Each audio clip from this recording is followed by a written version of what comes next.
I first found out about the robotic surgery through Dr. Sullivan in her office probably about 2.5 years ago.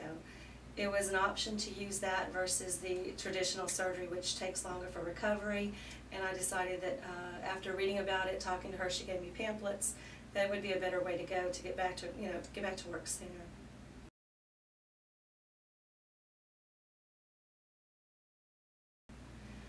The reason why I chose robotic is because it's a lot quicker for recovery. My mother had surgery 30 years ago, and I watched her suffer for a while.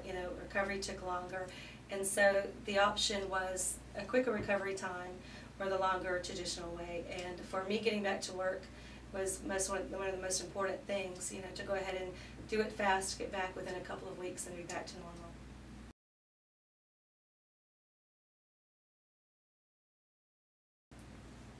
I don't think there's nervousness when you have information, because information is very empowering. You first study about it, read about it, and the more knowledge you have, the easier it is to make a decision. There are books that physicians write from a woman's perspective that allows you to see that a doctor who's also a woman who's gone through things can tell you, what you can expect. So if you have the information, the fear factor goes away.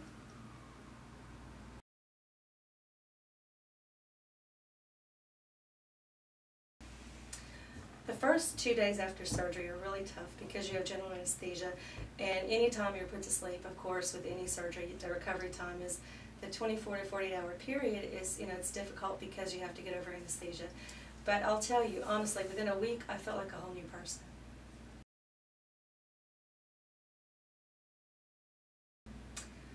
Recovery time for some people is 4 to 6 weeks. I had bladder surgery and hysterectomy, so I would say 4 to 6 is good, closer to 6 for full recovery. But after the first week, you feel like cleaning your house. So 1 to 2 weeks and you're good.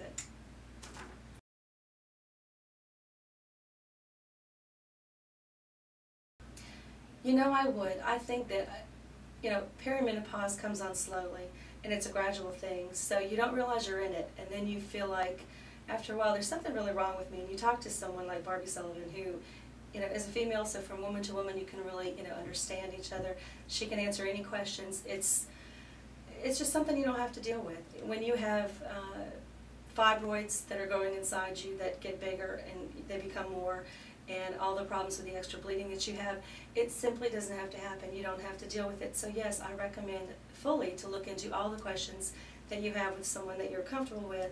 Get the information, get the books, get the handouts that she gives you, and make a decision, a well-informed decision that you can fix this. You don't have to live like that. The roller coaster of emotions don't have to be there. There's good medicine if you want to take the extra test, or the medicines that they offer depending on what surgery you have.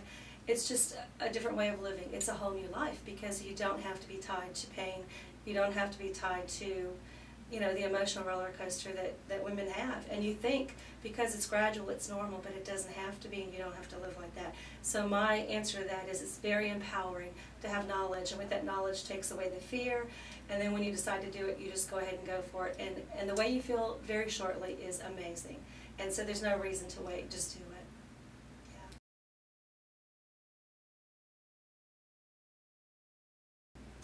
Well, the advice I have for other women is get your information, make a decision based on your information, because knowledge is power, and you don't have to feel like you have no choice. And when you get your information, make a decision, find someone you feel comfortable with, and go ahead and do it, because you don't have to live like that. You can feel so much better. And I remember saying to Dr. Sullivan, probably a year and a half into this, I know I'm in menopause, and I feel so young in menopause. It doesn't seem right that I have to go through this now. But as all of the feelings and the emotions, the roller coaster emotions that just can drive you nuts, and all the things that you have from the fibroids and the extra things that you go through. I told her I can handle it like a woman. But actually, I was wrong. Because you don't have to do this. You can do this with help. And the help is get your information, decide when you want to do it, when it feels good to do it, and just get it done so you feel good. And I feel wonderful.